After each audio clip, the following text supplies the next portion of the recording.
welcome to the drivers' press conference ahead of the 2019 Chinese Grand Prix. Joining us from left to right this afternoon, we have Alex Albon, Kimi Raikkonen, Sergio Perez, and Romain Grosjean. Gentlemen, I'd like to start with a moment of reflection, given that this is Formula One's 1000th World Championship race. Growing up watching the sport, what made you want to become a Formula One driver? And Roman, if we could start with you, please. Yeah, good afternoon. I started watching with my dad a long time ago. And it was the time of the Ayrton Senna versus Alain Prost fight. And it was pretty exciting to watch. And my dad always was passionate about cars. So one day he brought me to a racetrack, not a Formula One race. And I saw the cars going and I thought, you know what, that's what I would like to do. And then eventually I was lucky in 1998 to come to Monaco Grand Prix to watch the Thursday practice. And I saw the car and I heard the noise of the engine and just was something very, very unique and special. Good memory of my life. And I remember going to the toilet and DC was there. And he said, "Oh, you go first, son." Still call me son by then.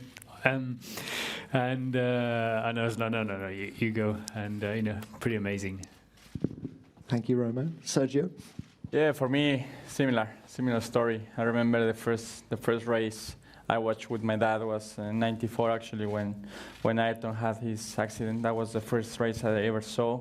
So it was quite a shock moment, more for my dad than for me at the time. I didn't understood well what's happening.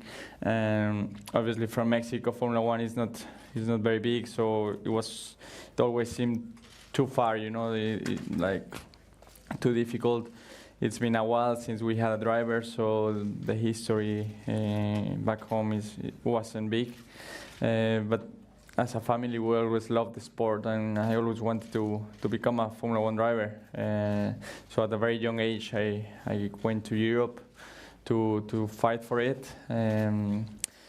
I remember watching so many races, always waking up very early in the morning, because in Mexico the races are very early, 6 o'clock, 7 o'clock in the morning. So always on a weekend when you don't want to wake up early, I had to watch Formula One, I actually remember watching Kimi back then at a very young age too. Thank you, Sergio. Well, Kimi, coming on to you. Yeah, I think, I don't know which year it was, but a long time ago, 80s, that's for sure. So I think the first memories, somewhere when Pcchchina was racing, when he blew up his tire or something, and I think in Adelaide or something, with a long straight, maybe last races that he did. So anyhow, I obviously was cheering for the Finnish guys, but I never really. I didn't think that maybe you dream when you're a kid, but once we start doing go-karts and everything, I didn't really believe that it's going to happen, because obviously so you need a certain amount of money to get from go-karts to racing, and maybe I believe a bit more when I got my managers helping, and then actually got to racing Formula cars, and then obviously it went very quickly, but I guess it was a dream, but not very realistic on that point. But it went fast once it started to go there. Thank you, Kimi. Alex, your thoughts? Yeah, my hero was Michael Schumacher, so that was kind of the guy that I always looked up to. I was Ferrari mad, actually, even if I should say that or not, I don't know. But I loved Schumacher, and I think I was about 6, so a little bit like Roma. I was at Silverstone, and I had like some competition. It was kind of like you had to fill out the top 3 drivers that you thought would win the race, or finish in that order. So I just put my 3 favorite drivers in order. So I just put Michael, Rubens, and Montoya maybe. And for some reason at that race, that's what happened. I think Barrichello was finishing last or something, so no one wrote what I wrote down. And it was kind of this, I think it was in the hospitality of Ferrari. So I won the prize. Got to meet Michael, got to meet Rubens. So it stuck with me that, and always became I was a hardcore fan. Thank you to all four of you. Alex, if we could just stay with you now. Going well so far. You've out-qualified your teammate in both Australia and Bahrain. Can you just describe the learning curve you've been on so far in Formula One? Yeah, it's been steep. Getting in the car in Barcelona, getting up to speed. The speed bit was, the cars are so refined now that you do feel quite comfortable with the car straight away. It's more the interaction with the team and kind of just extracting performance outside of the car, which definitely is a lot about the experience. So just being with Danny, listening to him, really listen to his feedback, how he communicates with people, it really does help me. But yeah, it's been going well. Simulator driving, that's helped a lot as well. But no, I'm happy with it so far. And are you doing anything different with your helmet this weekend? Yeah, so I've got a Prince Bira tribute. I thought it'd be cool to kind of go back, bring out some of the Thai history in Formula One. So I have, a couple of photos. I think I have his number. Yeah, well, not my number, but kind of in his style, because he had the blue and yellow racing scheme. So yeah, that's about it. Thank you, Alex. Good luck this weekend. Roman, if we could come on to you now, please. You're a man in need of some good fortune this weekend in China. Just how was last week's test session in Bahrain? Did you get to understand why the car's pace dropped off in the race? Well, it started with 3 wheels, which didn't help after the contact in the first corners. No, I think, we had some good testing and a bit disrupted by the rain, which was a surprise to all of us in Bahrain and Tuesday, but we did manage to get Wednesday afternoon some good data and good info. I think we found some interesting setup that we should have been running during the race. I think the car is fast and it's good, and you don't qualify twice in the top 10 if you don't have a fast car. So I think we just missed something in Bahrain that we found at testing, which was good. And I think right now what we need is a bit of luck on our side, and make sure that we go through the race with no incident or no issue, and we should be able to have a good weekend. And anything different with your helmet this weekend? Yeah, I've changed the design using the F1 1000 logo. That looks really cool. Just a full white helmet. Nothing really from the past of Formula One, but I was not very, I used to throw all my equipment to the bins after the season. And luckily my wife pushed me to keep at least one thing from every year. I know I've got one overall per year from all my racing careers, from go-kart to 2019 season. And actually, when I look at them now, I think it's pretty cool. So, I've got some helmet back home that means more than others. My 100 Grand Prix helmet, and obviously being part of race 1000 in Formula One is going to be something big. So that helmet is going to go on the shelf, and I really like the design that we've produced, and looks pretty classy and really cool to be driven in China. Thank you, Roman. Good luck this weekend. Sergio, coming on to you. It hasn't been the easiest of starts for the team in 2019, although you did finish in the points last time out. Are there any underlying issues with the car? And if there are, what are they? I think, the upgrade that we brought to the start of the season, given that we didn't have enough time to test or to work on it, I think that put us in the back foot at the moment in the midfield group. So we scored points in Melbourne and now in Bahrain. So at the moment we are not fast enough. We are not where we want to be, but I think, we proved it in the past. It's a very long season. It doesn't matter where you are now. It's where you get to Abu Dhabi, and I think we are understanding our issues. We have a lot of work to do, and I think pretty confident that we're going to meet all our targets for this season. Okay. And your helmet design this weekend? The design didn't change much. It's I wanted to put the 1000 race logo on my helmet just to. It's obviously very special, as a driver to race here on such a special venue for Formula One. It's a very special weekend also, so I want, as Roman said, to remember this weekend in many years, look at this helmet and remember that I was part of the 1,000 race for Formula One. Thank you, Sergio. Good luck this weekend. Kimi, thanks for waiting. Coming on to you. Great start of the season for you and Alfa Romeo. Points in both of the opening 2 races. Can you tell us what are the strengths of this year's car, and has the performance so far changed your goals for the season? No, it hasn't. I didn't really have any goals, so it's a bit hard to change them. So I can't really talk. Last year's car, obviously, I did the test, but it's one track. So from my side, it's hard to say what is a lot better on this car than what they had last year. But for sure, they did a good job over the winter. From the car that I drove in Abu Dhabi in a tire test to what we have now, obviously there's a lot of things to improve still, and it's kind of never-ending story and ongoing things to try to make it better and folding more downforce and stuff like that. But yeah, I think in general it's quite a good solid package, and I think the guys we understand it pretty okay, and they seem to have a good guys on all the areas to bring new stuff. It never comes fast enough, but that's a normal issue in any team you go.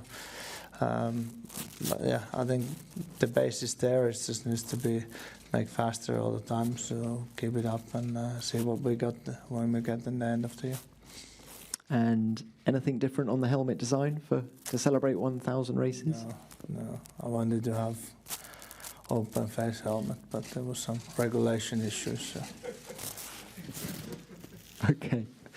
Thank you, Kimi. Thanks to all 4 of you. Let's open this up to the floor now. Please remember to give your name and publication. First question, please. Dieter Renken, Racing Lines and RaceFans.net. Checo, you say your helmet design hasn't changed much, but I'm sort of hearing from an insider that your helmet has actually changed. Do you have a different brand for this race? Yeah, in that regard, yes. I've moved to Bell. I've been a long term with partnership with Schube, which I'm very thankful. I think it's a fantastic helmet. Now I had the opportunity to change, and I think Bell is also a fantastic helmet. I've tried it, so yeah, it's my first race with them now. I started my career actually in Formula One with them, and now I'm going back to Bell. Thank you. Next one, please.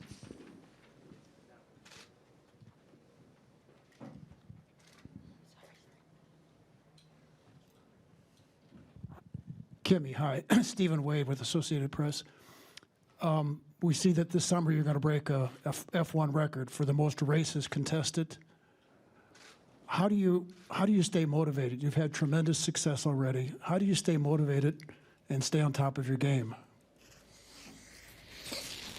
I don't know really. I don't have any special things that I try to motivate myself, and I think it's become more as a hobby for me lately than anything else, and probably that's why it's more fun again. So I always try to do the best that I can. Some days it goes a bit better than others, but that's how it goes when you do a lot of racing. It's some days it's a bit more tricky than others, but yeah, it's never really been an issue. Even so, a lot of people think so, but that's everybody has right to say what they think. So I just try to do what I can, and hopefully, when I feel myself that it's not what I expect from myself, then obviously I try to find a new hobby after that. So. Thank you, Kimi. Next question, please. Michael Butterworth, Xinhua News Agency. To all 4 drivers, keen to know your thoughts on the Shanghai circuit and if there are any particular features or characteristics that make it especially challenging or unique. Who wants to start with that? Alex, why don't we start your side this time? Okay. Well, it's my first time here, so a little bit hard to say, but just coming from watching videos and seeing and being on the simulator, just seems like there's about 1,000 lines you can do here. A lot of corners leading onto other corners, so it seems like there's a lot of different styles, pushing entries or pushing exits. So yeah, there seems to be a really technical track. So it's interesting for the drivers, that's for sure. Kimi. I think it's a nice track. It's obviously been the same since I came here first time, but there's some good overtaking opportunities. So and quite a fun to drive. Sergio? It's quite a long circuit, long straights, very long corners like turn 1, which is quite hard when you first get here. First lap, it's always very hard to reach the apex, because it's so late in the corner that it kind of gets you. Also, the wind is very, very difficult here. So it's quite a unique place, I'll say. Normally good racing and nice feeling on a one lap. It's definitely a circuit that I enjoy. And Roman? Yeah, it's a good circuit. One of the challenges to get here in the morning on time. But no, if not, racing is quite fun, as Kimi say. Qualifying lap is always good. And then in the race, the big challenge is to look after your tires, especially the fronts, with those long corners, turn 1, turn 7, 8, 13. That can really make a huge difference if you've used your tires too much or not, and then you can have some good racing. So yeah, I think it's a pretty good place to come. Thank you. Any more questions, please? Yep. Thank you. Stuart Codling, Autosport. A question for Alex. The 2021 technical regulations currently taking shape and are under discussion. The desired outcomes are for a more level playing field, for there to be more overtaking opportunities. Do you think that reducing the amount of data capture would provide that, or would it actively be a problem for drivers such as you who are just coming into the sport? Would it be a disadvantage? Is this to promote overtaking? I wouldn't say reducing data would affect overtaking. Kind of on my side at least, data is more just for kind of getting lap time, but it wouldn't be a tool, I'd say. Reducing it would affect with the passes, no.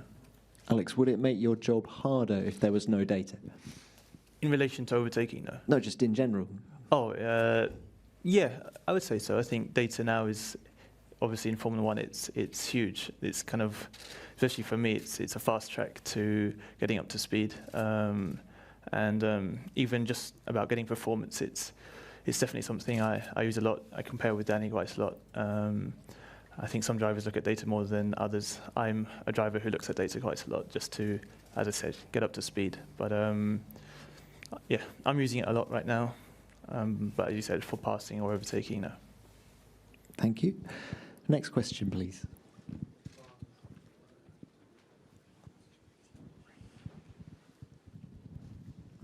Veljko Jukic, Autofocus Slovenia. I have a question for Kimi. They say you are slower with each kid for about 1 second.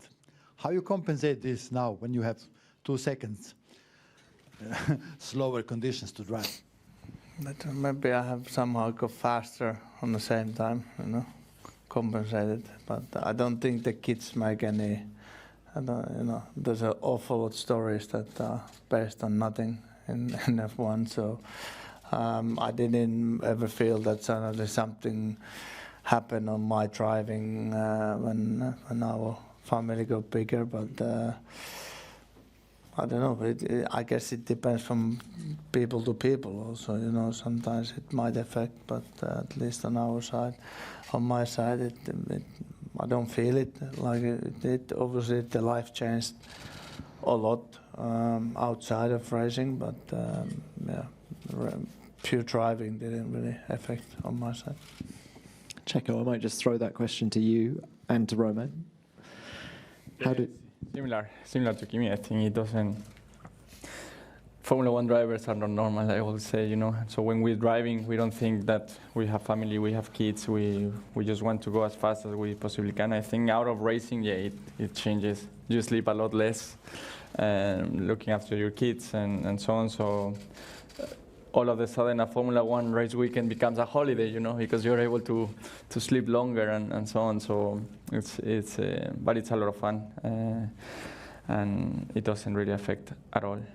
If it takes 1 second, then it means in the past we were really quick, you know, because if we had a couple of seconds in the pocket, it means a lot. Roman, anything to add? No, I think what the boys say is pretty much the truth. You know, I think it changes you as a man back home, changes your whole life and perspective, and probably helps you more than slows you down. When you have a tough weekend and you come back home, you've got your kids. Doesn't matter what happened, they love you and you love them more than anything. So actually, yeah, it's to put things in perspective.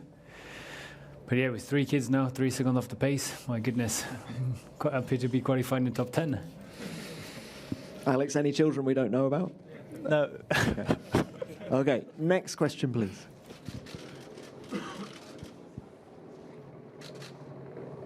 Julien Billiot, Auto Hebdo. Question to all 4 drivers. How do you think Formula One will look like for race 2000 in 40 or 50 years' time? Will car racing still exist? And what kind of cars could we see on track? Or would you like to see on tracks? Well, we started with Alex last time, so I think, Roman, we'll start with you. I actually already answered that question on the phone with Julien. It's a tough one. I've got no idea what the car's going to be like in 40, 50 years. The only thing I'll say, I hope there's still going to be a driver driving the car, because that's where emotions goes. You know, if you put a football game with just robot, it's not going to be much fun. So I hope there's still going to be drivers. Technology will be very different, I'm sure. But I think the essence of racing has been here since 1950. It's the first F1 race where the guys were driving at their best, trying to overtake the guy in front of them and going as fast as they could with what they have. And oversteer was oversteer back then, and understeer is understeer back today. So, you know, I think the feeling was the same. So I hope the guys are going to have as much fun as we do have today. Checo? Yeah, similar. I think technology these days is developing scary, you know. So I really hope that in the future the drivers are still at the driver and they're able to have as much fun as we do, or because yeah, I think things are going to change massively. So yeah, I mean, really hope at least that things stay the same. Obviously, they will be very different. I think probably they might be electric, but I mean, in a couple of years. Yeah. I hope in many more years, and yeah, just that the driver still be important. You know, I think I don't know how it was in the past, but these days the driver is less important. The driver can make less of a difference, and it's now all related to the team. So I think for the future and for my time that I'm here, I can see a different Formula One where the driver can make the difference instead of the team. Kimi? Yeah, it's impossible to know what will happen. I guess probably there will be racing on some sorts of racing, who knows what, but it's been now 1,000 races, so you know, I don't think it's gonna disappear somehow suddenly, but who knows? I mean, we'll find out when it's that time. Thank you. And Alex? Yeah, same as them. As long as we have a job, or the future of our racing drivers have a job, then I'm happy. You may still need it. Okay. Any more questions, please? Yep. Zoran Živkov, Top Speed magazine, Serbia. Question to all 4 drivers. When you look at the past, this jubilee and history, if you ever had a time machine, in which period, in which era you would like to come back, potentially? Alex, I think it's your turn to start. I haven't really thought about that. I'd say let's go old school, 1950s. Just see what I want to see kind of how the sport was back then. I know it's dangerous, so maybe I'll bring my hands device with me, and we'll see. But I think that kind of racing is cool, and yeah, I'd like to try it out. Thank you. Kimi?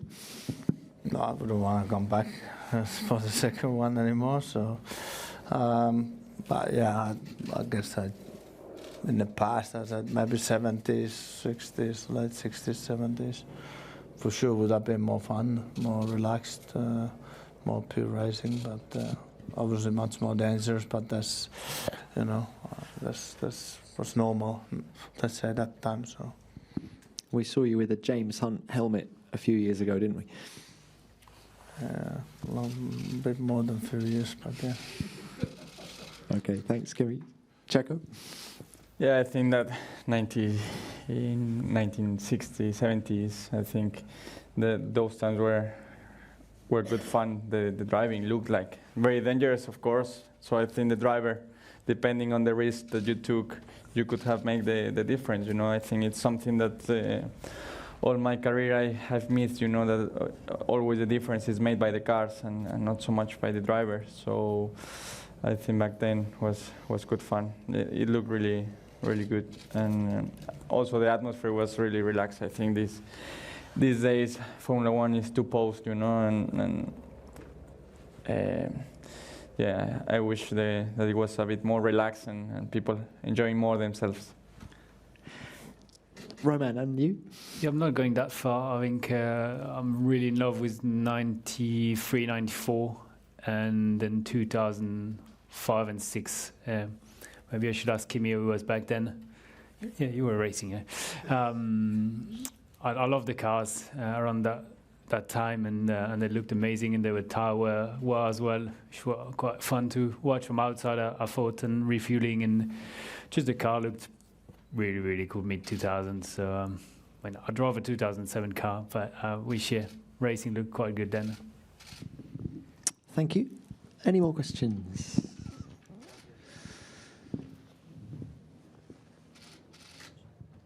Yi from Titan Sports. Question to Kimi. No matter which teams you are in, you always seem to be the fans' favorite here in China. So from your perspective, what characteristics you have to attract so many fans in China?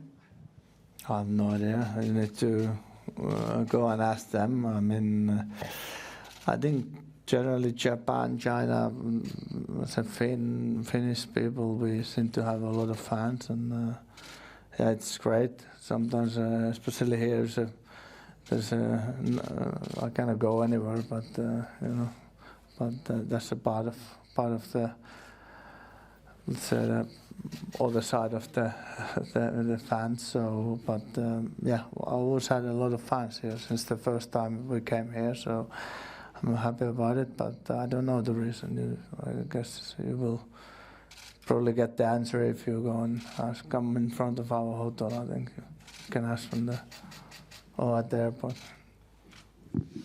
Thank you. Next question.